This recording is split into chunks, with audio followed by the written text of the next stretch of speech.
जय हिंद साथियों, स्वागत है आपका self study classes with Sumit Jain YouTube channel में। साथियों, स्टार्ट हो चुका है आज का ये सेशन। दोस्तों, अगर आप अभी तक आपने हिंदी साहित्य का ये ऐप डाउनलोड नहीं किया है तो आप प्ले स्टोर में जाइए, हिंदी साहित्य के ऐप को डाउनलोड जरूर करना है। ठीक है। और दोस्तों, सेल्फ स्टडी क्लासेस ऐप को भी आप डाउनलोड कर सकते हो। सेल्फ स्टडी क्लासेस ऐप, इसको डाउनलोड कर सकते हो। सेल्फ स्टडी क्लासेस और हिंदी साहित्य ऐप पर आप देख सकते हैं। दोस्तों, यहाँ पर आपके लिए हिंदी साहित्य का संपूर्ण कोर्स मात्र 1200 में उपलब्ध है। हिंदी साहित्य के आदिकाल की पीडीएफ नोट्स चाहिए तो दोस्तों आप पीडीएफ नोट्स परचेस कर सकते हैं। हिंदी साहित्य छायावाद के नोट्स, हिंदी साहित्य के 2000 एमसीक्यू के नोट्स भी परचेस कर सकते हैं। भारतीय पाश्चात्य काव्य शास्त्र की प्रैक्टिस सेट दोस्तों इसमें भाग ले सकते हैं।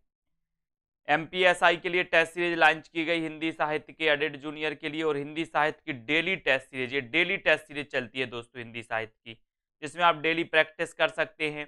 साथ ही दोस्तों बात करें यहाँ पर तो हिंदी साहित्य के निचोड़ नोट्स आप मात्र 599 में परचेस कर सकते हैं। निचोड़ यूजीसी नेट के लिए टेस्ट सीरीज लॉन्च की गई है हिंदी साहित्य की। यूजीसी नेट की अगर आप तैयारी कर रहे हैं तो इस टेस्ट सीरीज को आप लगा सकते हैं। साथ ही पंजाब मास्टर कैडर का दोस्तों मॉडल पेपर लॉन्च किया गया, जिसमें आपको 30 मॉडल पेपर यानी कि 4500 क्वेश्चन रहेंगे, है ना। और दोस्तों हिंदी व्याकरण का पूरा कोर्स है 799 में। पर्यावरण की टेस्ट सीरीज भी है। तो जिनको भी जिस कोर्स में एडमिशन लेना है वो self study classes app download कर लें। आज अपन कुछ महत्वपूर्ण प्रश्नों पर चर्चा करने वाले हैं। आज का अपना पहला प्रश्न यहाँ पर है, पृथ्वीराज रासो को आप किस वर्ग में रखेंगे, ये आपको बताना है। जल्दी से बताइए सभी साथी, और सभी साथी एक बार वीडियो को लाइक कर दें। और पृथ्वीराज रासो को आप किस वर्ग में रखेंगे ये आपको बताना है। राजनीतिक महाकाव्य है, सांस्कृतिक महाकाव्य है, श्रृंगार गाथा है, या फिर वीर गाथात्मक महाकाव्य के रूप में रखेंगे। इसे किस प्रकार रखेंगे सभी लोग बताएं।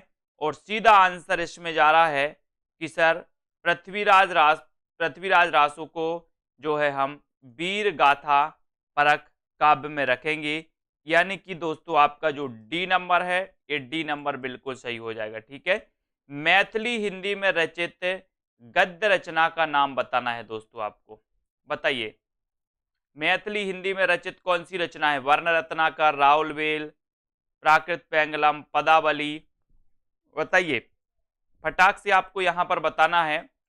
मैथिली हिंदी में रचित रचना का नाम बताइए, रचना बताना है आपको। बताइए वर्ण रत्नाकर है, राउलवेल, प्राकृत पेंगलम या फिर पदावली, कौन सी रचना है मैथिली हिंदी में, मैथिली भाषा में रचित रचनाओं के नाम बताना है।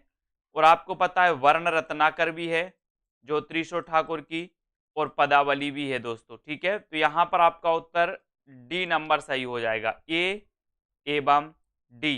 ठीक है, वेरी गुड, बहुत बढ़िया। अगला देखो, आदिकाल में चरित्र काव्य सर्वाधिक किस साहित्य में रचे गए। आदिकाल, जिसको कि आदिकाल नाम दिया था किसने, हजारी प्रसाद द्विवेदी ने। हजारी प्रसाद द्विवेदी ने, इनका जन्म हुआ था 1907 में। इनके 3 ऐतिहासिक ग्रंथ आपको पता होनी चाहिए। हिंदी साहित्य का आदिकाल, हिंदी साहित्य की भूमिका, हिंदी साहित्य का उद्भव और विकास। ये हजारी प्रसाद द्विवेदी के बारे में आपको जानकारी होनी चाहिए। इनका जन्म 1907 में हुआ था। ये ललित निबंधकार माने जाते हैं दोस्तों द्विवेदी जी। और यहाँ पर आदिकाल में चरित्र काव्य जो लिखे गए सर्वाधिक, वो लिखे गए कौन से साहित्य में, जैन साहित्य में। यानी कि आपका उत्तर 1 नंबर यहाँ पर बिल्कुल सही हो जाएगा। ठीक है, बहुत बढ़िया। अगला देखते हैं, विद्यापति पदावली में किस रस की प्रधानता। दोस्तों सबसे बड़ी बात तो यह है कि विद्यापति जी की पदावली है। ठीक है। अब विद्यापति की जो पदावली रचना है ये मैथिली भाषा में रची गई, अपन ने ऊपर देखा था। ठीक है। अब विद्यापति से और क्वेश्चन, जब तक आप आंसर बताएं तब तक मैं और भी बता दे रहा हूं आपको कि कुल मिला के इन्होंने 16 ग्रंथ लिखे दोस्तों। कितने ग्रंथ लिखे, 16। इन्होंने 2 अभट्ट में लिखे दोस्तों, कीर्तिलता और कीर्ति पताका। ठीक है। और उसके बाद आपको पता है कि एक इन्होंने जो पदावली है ये मैथिली में इसकी रचना की, है ना। तो विद्यापति पदावली में किस रस की प्रधानता है ये आपसे पूछा गया, तो आपका उत्तर हो जाएगा कि सर इसमें श्रृंगार रस की प्रधानता है। यानी कि आपका उत्तर क्या हो जाएगा, विकल्प नंबर बी सही हो जाएगा। ठीक है, वेरी गुड, बहुत बढ़िया। अवधूत मत किसका पर्यायवाची है दोस्तों? अवधूत मत, अवधूत मत किसका पर्यायवाची है? ये आपको कभी कभी पूछा जाता है। अवधूत मत किसे कहा जाता है, ये भी कहा जाता है। और एक क्वेश्चन भी अगर आपको पता है कि उसको अवधूत संप्रदाय, अवधूत मत कहा किसने है, ये भी आप बता सकते हो। तो दोस्तों मैं आपको बता दूं कि सिद्ध संप्रदाय की अगर बात करें तो सिद्धों की संख्या 84 मानी गई। नाथ की अगर बात करें तो नाथों की संख्या 9 मानी गई, है ना। सूफी संप्रदाय की अगर बात करें दोस्तों, तो सूफी काव्य धारा आपने पढ़ा होगा। सूफी काव्य धारा की जो रचनाएं थी प्रायः अवधी भाषा में रची गई। एक ये फैक्ट भी आपको याद करना, ठीक है। उसके बाद बात करें अवधूत मत की, तो ये किसका पर्याय है? ये है नाथ संप्रदाय का। नाथों की संख्या 9। ठीक है, वेरी गुड, बहुत बढ़िया। अगले क्वेश्चन की ओर हम बढ़ेंगे। आदिकाल में चरित्र काव्य किस छंद में लिखे गए? चरित्र काव्य, चरित्र काव्य लिखे गए पता है जैन साहित्य में, लेकिन आपको पता होनी चाहिए कि जो चरित्र काव्य है वो किस छंद में लिखे गए। ऐसा भी कभी कभी क्वेश्चन, दोहा चौपाई में, कवित्त छंद में, पद में, पद्धरी छंद में। बताइए। प्रश्न क्रमांक 6 है दोस्तों, आपको पद्धरी छंद आपने पढ़ा होगा। ये अपभ्रंश का बहुत ही प्रसिद्ध छंद माना जाता है, पद्धरी छंद, है ना। तो आपको यहाँ हालांकि ये इस चरित्र काव्य बताना है, तो चरित्र काव्य दोहा चौपाई में लिखे गए, यानी कि आपका उत्तर क्या चला जाएगा? 1 नंबर बिल्कुल सही हो जाएगा। बहुत बढ़िया आंसर। अगला क्वेश्चन एक बार शेयर जरूर कर देना सभी साथी। इनमें से कौन सा ग्रंथ शिलाओं पर अंकित है? शिलाओं पर अंकित है कौन सा ग्रंथ है? दोस्तों इस राउल बेल से संबंधित बहुत सारे फैक्ट मैं आपको बताऊंगा, लेकिन उसके पहले मैं एक क्वेश्चन और बता देता हूं। प्रबंध चिंतामणि, ये प्रबंध चिंतामणि कई बार रचना पूछी गई। जब तक आप सभी उत्तर जरूर बताएंगे। प्रबंध चिंतामणि के रचनाकार माने जाते हैं दोस्तों मेरुतुंग। कौन माने जाते हैं? मेरुतुंग माने जाते हैं। अब मेरुतुंग की अगर बात करें तो ये प्रबंध चिंतामणि के रचनाकार है, ऐसा कई बार पूछा गया। ठीक है, आपको याद रख लेना। उसके बाद आपसे पूछा गया कि शिलाओं पर अंकित जो रचना है, शिलांकित जो रचना है, शिलांकित कृति है, वो कौन सी है? राउल बेल है, राउल बेल। आपको पता होगा दोस्तों कि राउल बेल से नक्सिक परंपरा का दोस्तों परंपरा की शुरुआत होती है, नक्सिक वर्णन की शुरुआत होती है। कहां से? राउल बेल से। और आपको पता होगा कि इससे राउल बेल में दोस्तों 7 नायिकाओं की नक्सिक नक्सिक वर्णन किया गया। नक्सिक जो है वर्णन इसमें किया गया 7 नायिकाओं का। ये क्वेश्चन कई बार आया है कि किस ग्रंथ में 7 नायिकाओं के नक्सिक वर्णन किया गया, तो आपको याद रख लेना इस राउल बेल में। और राउल बेल शिलांकित कृति है। मालवा, मालवा जो कि दोस्तों मध्य प्रदेश में है, मालवा की एक शिला पर अंकित एक कृति है। इसके रचनाकार कौन माने जाते हैं? तो रोड़ा कवि माने जाते हैं। ये चीज भी आपको याद रख लेना। बिल्कुल, कलचुरी वंश राजवंश की 7 नायिकाओं से संबंधित माना जाता है। आचार्य हजारी प्रसाद द्विवेदी रासो शब्द की उत्पत्ति किस शब्द से मानते हैं? हजारी प्रसाद द्विवेदी आपको बताना है, तो जल्दी से बताएंगे। रसायन से मानते हैं, रासक से मानते, रास या फिर रसिक से मानते हैं? प्रश्न क्रमांक 8 में आपको चयन करना है। आचार्य हजारी प्रसाद द्विवेदी रासो शब्द की उत्पत्ति आपको बताना है किससे मानते? सभी लोग लाइक जरूर कर देना। और जिन भी साथियों को, ठीक है, जिन भी साथियों को कोर्सों में एडमिशन लेना है वो सेल्फ स्टडी क्लासेस ऐप आज ही डाउनलोड कर लें। और यहां पर आचार्य हजारी प्रसाद द्विवेदी रासो शब्द की उत्पत्ति किस शब्द से मानते हैं, ये क्वेश्चन आपसे पूछा गया। तो फटाफट आप लोग आंसर बताएंगे। प्रश्न क्रमांक 8 में आपका उत्तर चला जाएगा विकल्प नंबर 2, रासक से मानते हैं, रासक।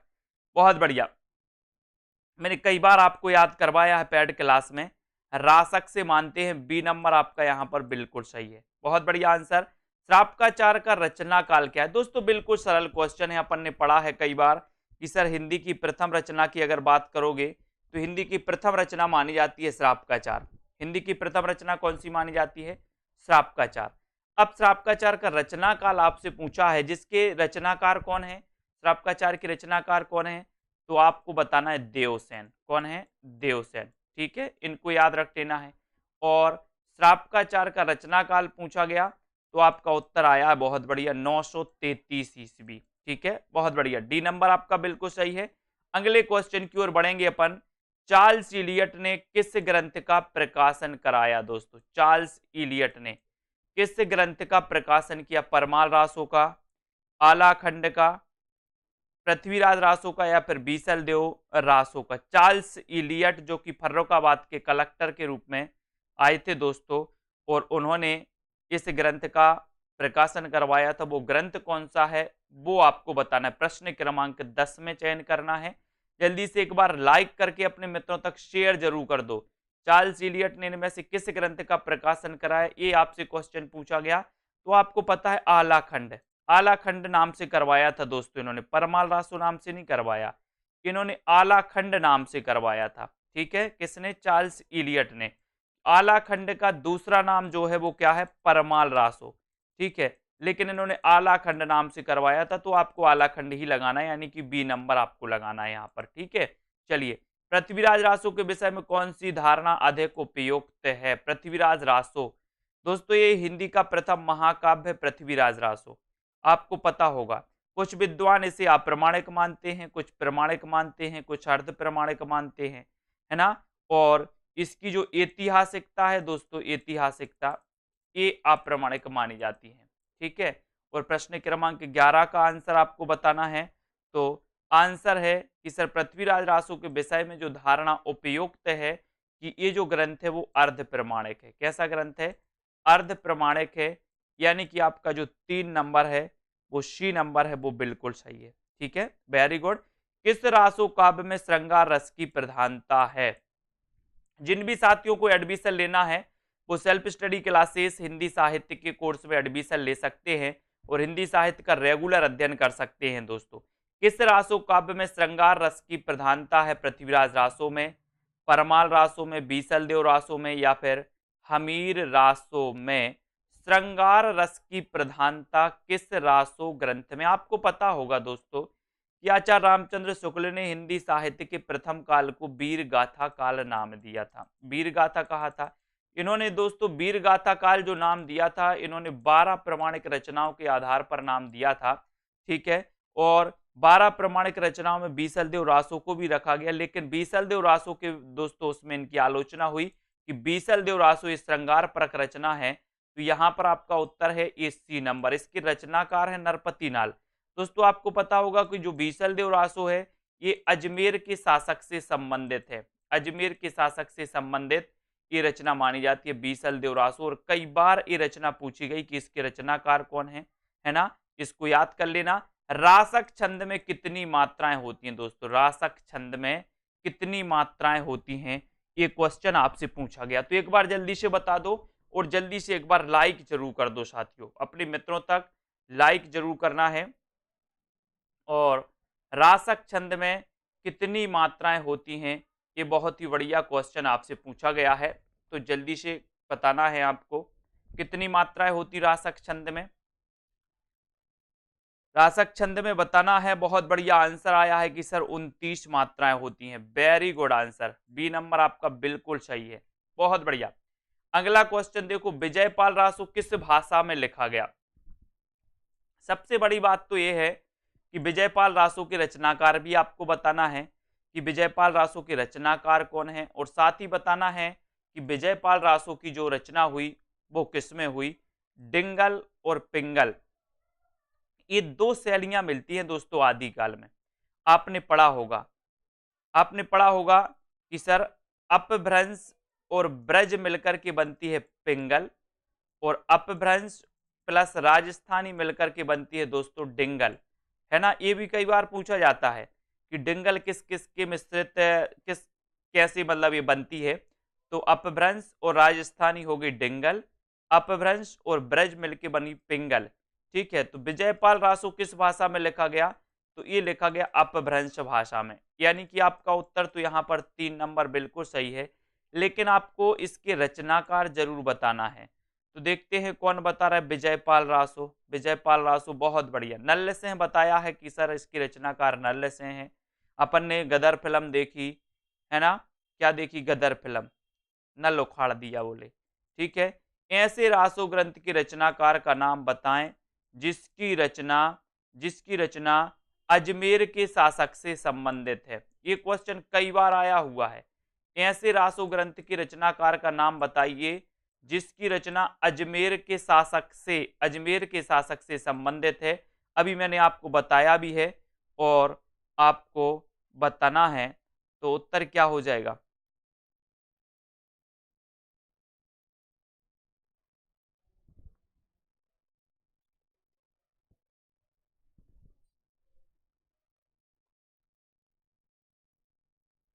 खुमाण रासो दलपति विजय की रचना है। खुमाण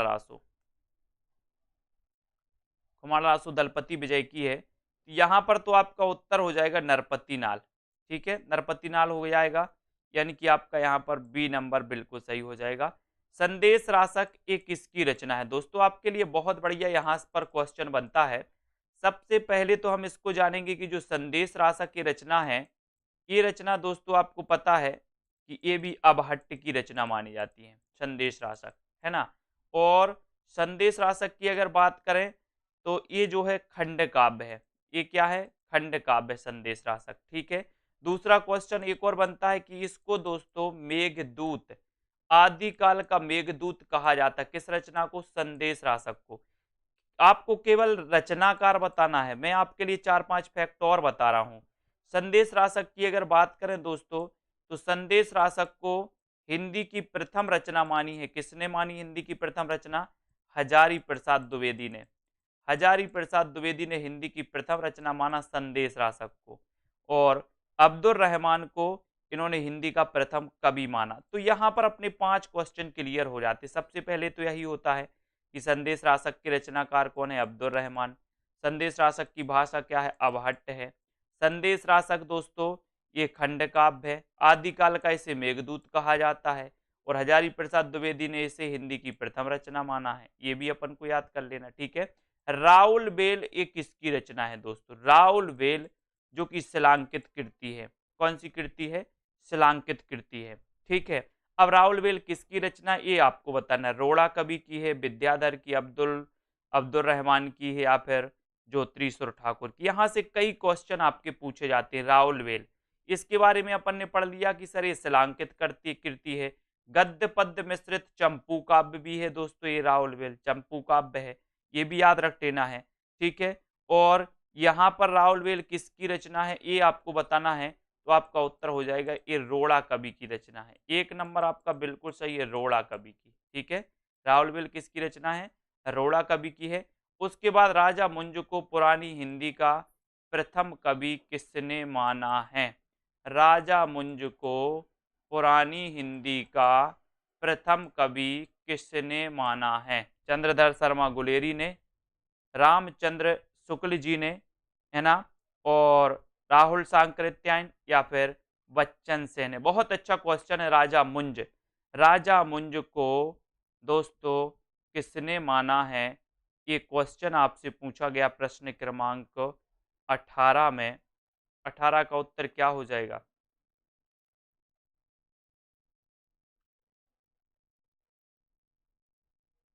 पुरानी हिंदी का प्रथम कवि।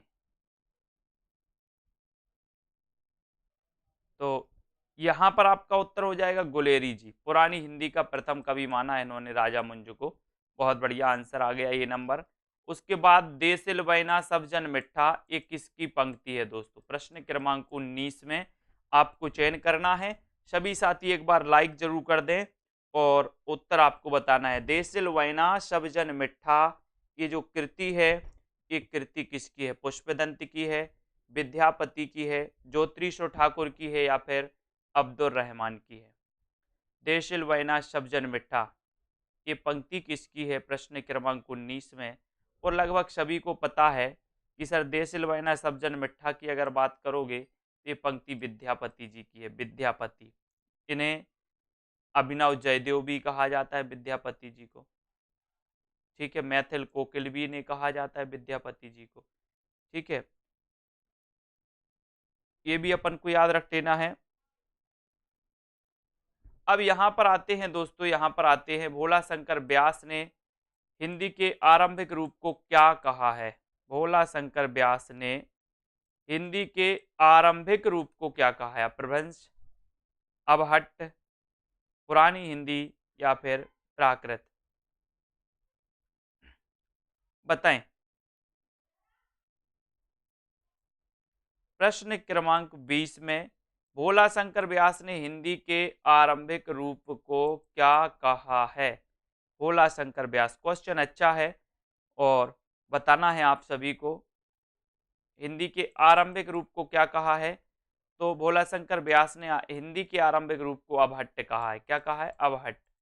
ठीक है, यानी 2 नंबर आपका बिल्कुल सही है। कीर्ति पताका ये किसकी रचना है? दोस्तों आपने पढ़ा है कीर्ति पताका, कीर्ति लता, ये रचनाएं पढ़ी हैं। ये कीर्ति पताका के रचनाकार कौन है? ऐसा क्वेश्चन आपसे पूछा गया। अपन ने पढ़ा था पदलता पताका, पदलता और पताका। ठीक है, तो यहाँ पर कीर्ति पताका आपसे पूछा गया। कीर्ति पताका ये किसकी रचना, ये पूछा गया, तो आपका उत्तर हो गया यहाँ पर कि सर ये विद्यापति की रचना है। किसकी है? विद्यापति की। आसगू कवि की एक चंदन वाला रास रचना है। रोड़ा कवि की तो अपन ने पढ़ी ही, राउलवेल। ठीक है, तो इनको याद करेंगे। आचार्य किशोरी दास वाजपेयी ने अपभ्रंश को क्या कहा है? इन्होंने राड़ा भाषा कहा, प्राकृत कहा, अभट्ट कहा या फिर देश भाषा कहा? आचार्य किशोरी दास वाजपेयी ने अपभ्रंश को क्या कहा? ऐसा क्वेश्चन आपसे पूछा गया है। सभी लोग बताएंगे और बताएं क्या हो जाएगा।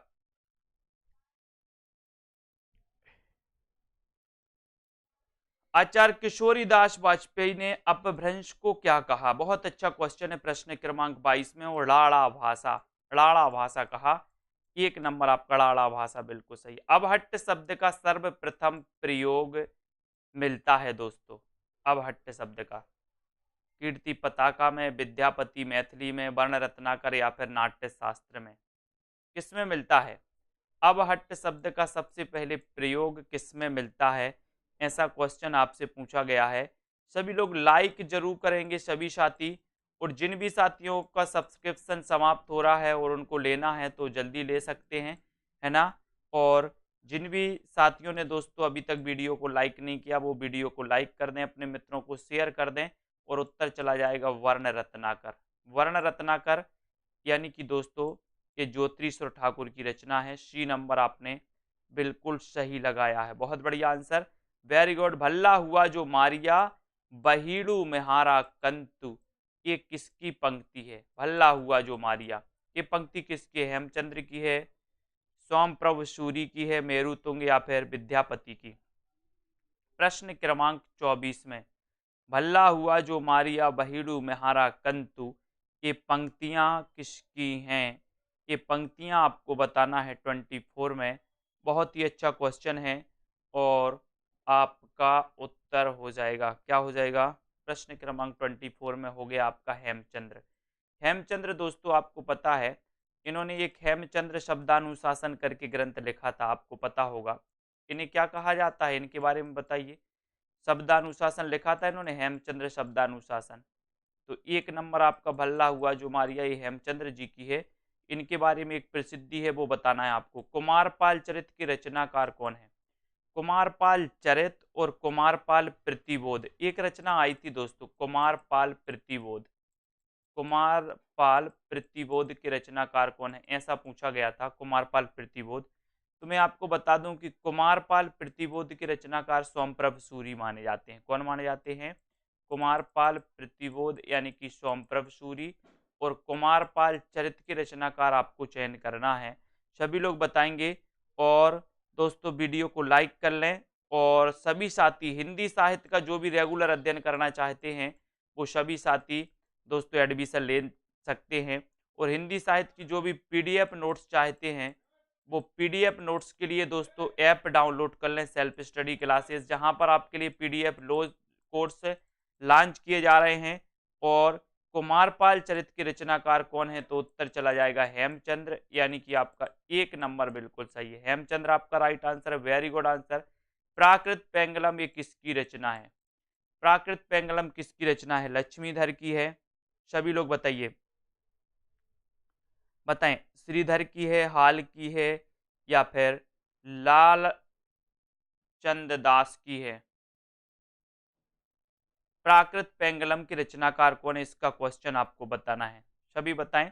वीडियो को सभी साथी लाइक जरूर करते रहे। 26वां प्रश्न है अपना, प्राकृत पेंगलम, ये तो कई बार पूछा गया। और दोस्तों यहाँ पर एक कंफ्यूज आपका होता है, आप बंसीधर लगा देते हो। अगर ऑप्शन में बंसीधर होता है तो आप बंसीधर लगा देते हो प्राकृत पेंगलम में। लेकिन आपको याद रख लेना है दोस्तों कि प्राकृत पेंगलम जो रचना है, ये रचना लक्ष्मीधर की है। किसकी है? लक्ष्मीधर की।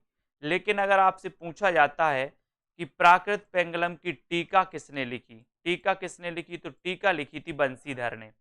प्राकृत पेंगलम की टीका किसने लिखी थी? बंसीधर ने।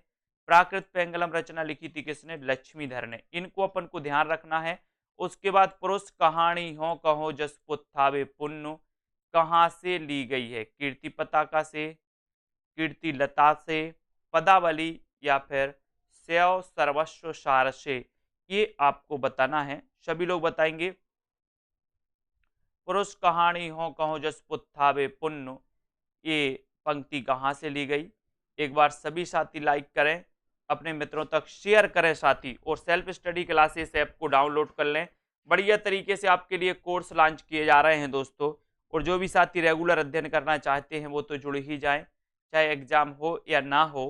आपके लिए दोस्तों रेगुलर अध्ययन करना है, तभी आपका सिलेक्शन सुनिश्चित होता है। और यहाँ पर ये पंक्ति कीर्ति लता से ली गई दोस्तों। पुरुष कहानी हो कहो जसु पुत्थावे पुण्य, ये कीर्ति लता रचना किसकी है? कीर्ति लता विद्यापति की। कीर्ति लता कीर्ति पताका इनकी भाषा भट्ट है।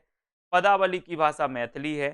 ठीक है, याद रख लेना है। विद्यापति ने अपनी कीर्ति लता के लिए कहानी कहा था, कहानी है ना, पुरुष कहानी। मैथिल कोकिल किसे कहा जाता है? एक और नॉर्मल क्वेश्चन आपसे पूछा गया। ये क्वेश्चन आता है, कई बार आता है, सरल भी है लेकिन बहुत आता है। बताइए राइट आंसर यहाँ पर क्या हो जाएगा? मैथिल कोकिल। बोले सर मैथिल कोकिल, मैथिल जैसा कोकिल वही बोलेगा जिसके अंदर विद्या होगी। क्या होगी? जिसके अंदर विद्या होगी। कोकिल जैसा तो वही बोलेगा, विद्या होगी तो विद्यापति। सी नंबर आपका सही है। हिंदी खड़ी बोली के प्रथम कवि कौन है? ये क्वेश्चन आपसे आता है। तो हिंदी खड़ी बोली के प्रथम कवि अमीर खुसरो है। हेमचंद्र आपको पता है दोस्तों, ये प्राकृत के पाणिनि है हेमचंद्र जी। ठीक है। और सराहपा की बात करें तो ये हिंदी के प्रथम कवि माने जाते हैं। सराहपा हिंदी के प्रथम कवि, हिंदी खड़ी बोली के प्रथम कवि अमीर खुसरो। विद्यापति तो आप जानते हैं, मैथिल कोकिल कहा जाता विद्यापति को। ठीक है। गोरी सोबे सेज पर मुख पे डारे केसी, किसकी पंक्तियां हैं? विद्यापति की, हेमचंद्र की, निजामुद्दीन औलिया, अमीर खुसरो। गोरी सोबे सेज पर मुख पर डारे केस। मैंने कई बार आपको पढ़ाया, याद भी करवाया है कि सेज, सेज जो है दोस्तों, आपने एक गाना नहीं सुना, सेज पर सोबे सजनिया? तो ये सेज अमीर लोगों के पास होता है, गरीब लोग तो फट्टी में सोते हैं, अमीरों के पास होता है। बोले सर सेज, तो ये गोरी सोबे सेज पर, तो सेज होता अमीरों के पास। तो ये पंक्ति भी किसकी हो जाएगी? अमीर खुसरो की हो जाएगी, जो कि हिंदी खड़ी बोली के प्रथम कवि माने जाते हैं दोस्तों, अमीर खुसरो। इन्हें हिंदुस्तान की तूती, तूती हिंद कहा जाता है इन्हें, हिंदुस्तान की तूती। ठीक है। भाषाओं को प्राचीन से नवीन क्रम में व्यवस्थित कीजिए। प्राचीन से नवीन क्रम में, ये क्वेश्चन कई बार पूछे गए दोस्तों पहले। अब ऐसे क्वेश्चन कम ही आते हैं, लेकिन भाषाओं को प्राचीन से नवीन क्रम में व्यवस्थित करना पूछ भी लिया जाता है कभी कभी। तो आपको बताना है, तो जल्दी से बताइए।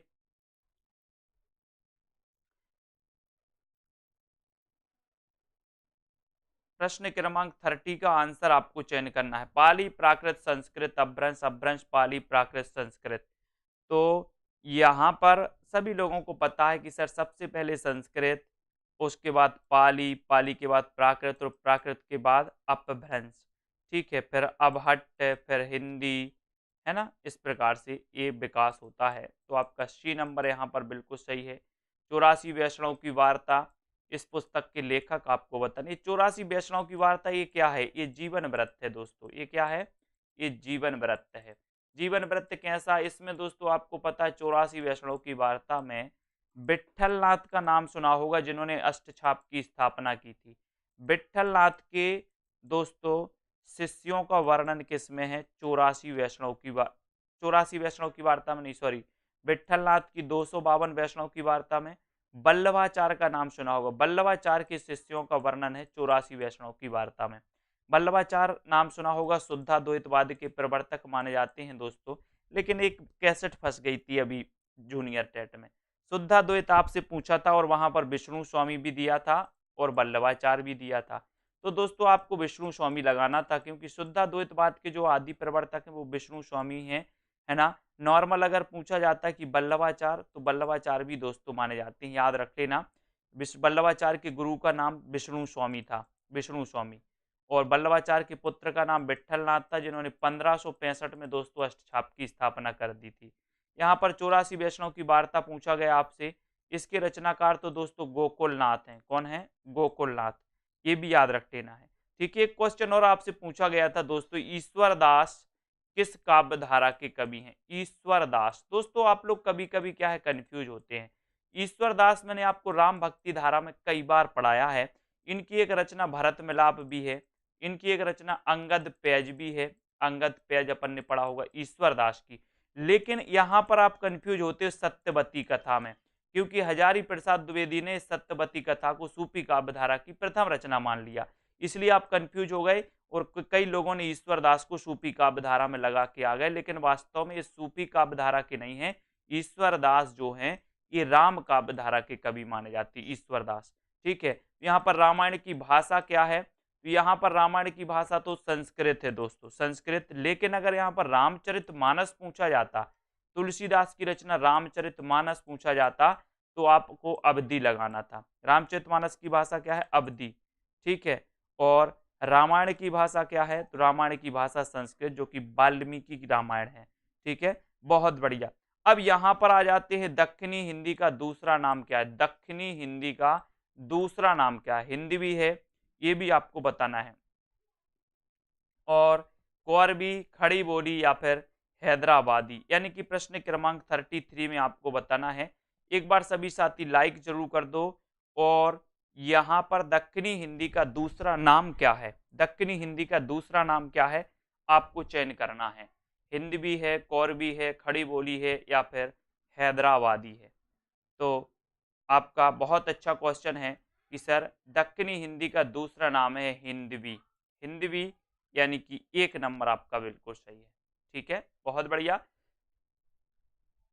कीर्तिलता की भाषा पूछा गया, बिल्कुल सरल क्वेश्चन आपसे पूछ लिया गया। और ऐसे कितने साथी हैं जिन्होंने सेल्फ स्टडी क्लासेस ऐप को डाउनलोड नहीं किया? सभी लोग बताएंगे। और सभी साथी दोस्तों हिंदी साहित्य का जो भी रेगुलर अध्ययन करना चाहते हैं, वो सभी साथी अपन आसान किस्तों में बहुत अच्छे से दोस्तों, आपसे ज्यादा नहीं लिया जाता, साल भर का मात्र 1200 रुपये आपसे लिया जाता है कि आप 1200 में हिंदी साहित्य का रेगुलर अध्ययन करो, विस्तृत अध्ययन करो, टेस्ट भी लगाओ, सारी चीजें करवाई जाती हैं। तो हमारे सभी साथी दोस्तों हिंदी साहित्य का रेगुलर अध्ययन कर सकते हैं अभी मात्र 1200 में, हिंदी साहित्य का संपूर्ण कोर्स में एडमिशन लेकर के। ठीक है, तो कीर्तिलता किस भाषा की रचना, इसको आपको बताना है। तो आपको पता है अभट्ट, कीर्तिलता और कीर्ति पताका। ठीक है, खड़ी बोली हिंदी का विकास किस भाषा से हुआ है? खड़ी बोली हिंदी का विकास किस भाषा से हुआ है, ये आपको बताना है। संस्कृत से हुआ है, पाली से, प्राकृत से हुआ है या फिर अपभ्रंश से हुआ है? खड़ी बोली हिंदी का विकास। और खड़ी बोली हिंदी का तो आपको पता ही चल गया कि सर ये हुआ है अपभ्रंश से, अपभ्रंश से हुआ है। और कौन सी अपभ्रंश से हुआ है? तो सौर सैनी अपभ्रंश से हुआ है, सौर सैनी अपभ्रंश से, है ना। खड़ी बोली हिंदी का विकास सौर सैनी अपभ्रंश से। वेरी गुड, बहुत बढ़िया। अगला क्वेश्चन देखो, आदिकाल की स्वीकृत समय सीमा क्या है दोस्तों? स्वीकृत समय सीमा आपको बताना है क्या है। प्रश्न क्रमांक 36 में सभी लोग बताएंगे। एक बार सभी साथी लाइक जरूर कर दें, सेल्फ स्टडी क्लासेस ऐप को डाउनलोड कर लें, इसी प्रकार से बने रहें। और अब अपनी क्लासें स्टार्ट हो चुकी हैं, रेगुलर क्लासें चलने वाली हैं दोस्तों। ठीक है, और सभी को पता है कि सर अगर आदिकाल की स्वीकृत समय सीमा माने रामचंद्र शुक्ल जी के अनुसार, तो विक्रमी संवत 1050 से लेकर के 1375 का जो काल माना जाता है, यानी कि सी नंबर आपका बिल्कुल सही है। ठीक है, सी नंबर सही है, वेरी गुड। किस साहित्य का संबंध बौद्ध धर्म की वज्रयान शाखा से है? वज्रयान शाखा से किस साहित्य का संबंध है? नाथ साहित्य का, सिद्ध साहित्य का, जैन साहित्य का या फिर रीतिकालीन साहित्य का? किस साहित्य का संबंध है, किस साहित्य का संबंध बौद्ध धर्म की वज्रयान शाखा से है? आपको चयन करना है, जल्दी से एक बार बताएं।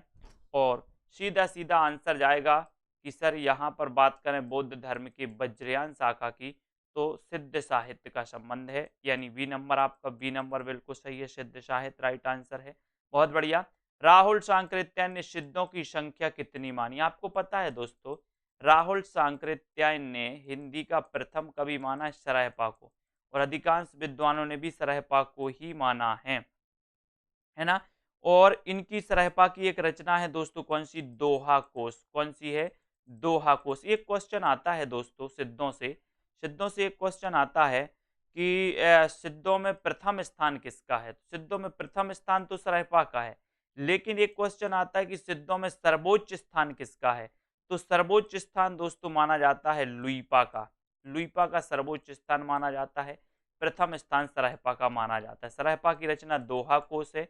राहुल सांकृत्यायन ने सिद्धों की संख्या 84 मानी है, ये भी आपको पता है।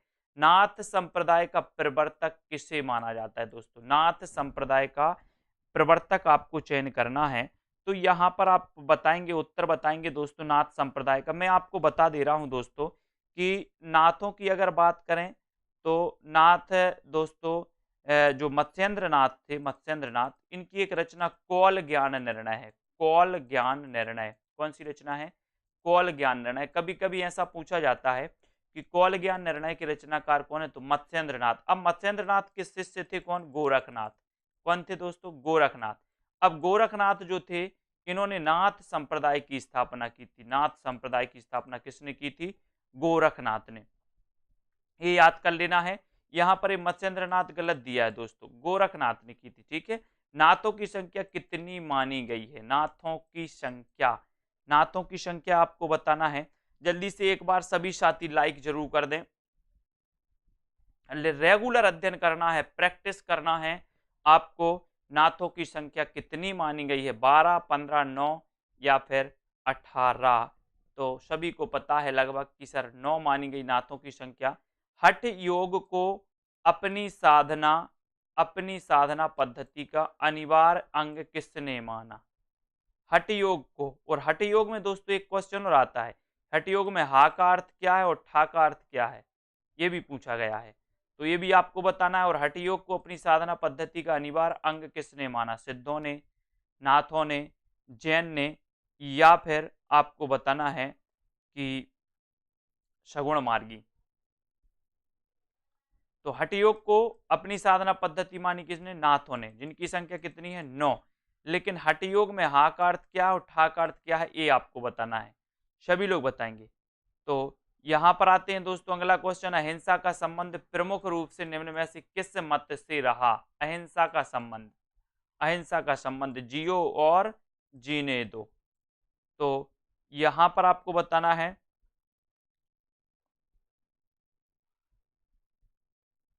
बहुत बढ़िया, हा का अर्थ सूर्य और ठा का अर्थ चंद्र। वेरी गुड, बिल्कुल सही। ये क्वेश्चन कई बार आया है। अहिंसा का संबंध है दोस्तों जैन साहित्य से। ठीक है, जैन साहित्य से। जैन कवियों ने निम्न में से कौन सा काव्य शैली प्रमुख रूप से दोस्तों अपनाया? कौन सी काव्य शैली को अपनाया प्रमुख रूप से जैन कवियों ने? जैन कवियों ने, प्रश्न क्रमांक 43 में आपको बताना है।